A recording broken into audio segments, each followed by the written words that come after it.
Hey guys, I wanted to do kind of another discussion video. This one's just going to kind of be about sharpening times and like zero sharpness. Basically just some sharpness stuff. This is a knife a friend gave to me to sharpen for him. If I recall correctly, the last time I sharpened it for him was a year ago.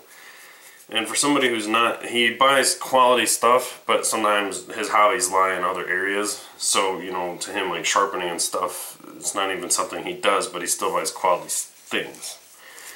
So, if I recall correctly, I sharpened it about a year ago, and what's kind of interesting to me to get a knife from somebody that I know I sharpened, and then I'm getting it in such a long period of it not being sharpened in between, is I get to see how the edge has handled that entire year of use.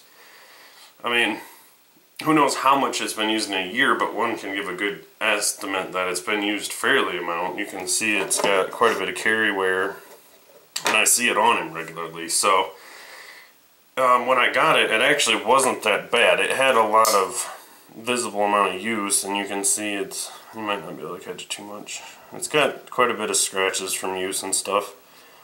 Now, the main spot it took any damage was in the tip area, which you'd expect because, you know, when you do most of your cuts, it's going to be kind of up in the belly to raise it some. But it only took me about 15 minutes to get it back to a very high level of sharpness. And that's also why I have the Spidey case sitting there. I've been using that at work, and lately what I've been trying to do is use it until it just cannot cut anymore. And I think it's been about 2 weeks of use. I've used it so much on the tip doing indexing stuff, you can kind of see it almost is bent upwards a little bit, and it's rounded off. But you can see the apex. There's like no chipping damage causing the dullness. It's just flattened down. It is one of the few stainless steels that have acted almost like a carbon steel, where the apex just seems to get pushed down, or basically rolled down, smooth. And I can cut with it for like 2 weeks because of just the geometry allows cutting still, even though it really doesn't have slicing aggression. So I've just been trying to sharpen that again when it is at no ability to make a cut, like it's tearing cardboard. And I do quite a bit of cutting every day. So, you know, it's interesting what non-knife nut people will carry.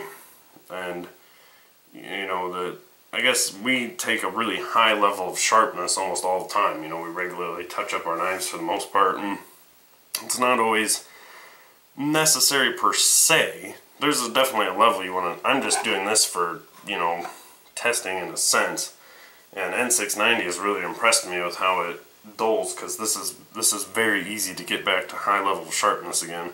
There's not really any significant damage, no chipping I have to grind out, which is a big advantage. That's a problem I've had with a lot of high carbide stuff, is using it in a rough way I do, which is kind of no reserves. I just have to cut things open. I don't know what's on the other side always. It gives you kind of just a real world test of what the apex handles hitting things. So, you know, I'm at adequate levels of sharpness. It just varies on what you're doing. You know, a sushi chef needs a high level of sharpness, and you know, woodworkers that are doing finishing and precision cutting, stuff like that. So that's not to just say, well, you don't need sharp knives, but just interesting. That's it for this video pretty much. I've been a little slow putting content out because not much has been on the market that I want to buy. I've had ideas for things, but so I don't know, if for some reason there's something you want to see, I'd be happy to try and get it, just for another point of reference. But thanks for watching as always, guys, and I'll see you in the next video.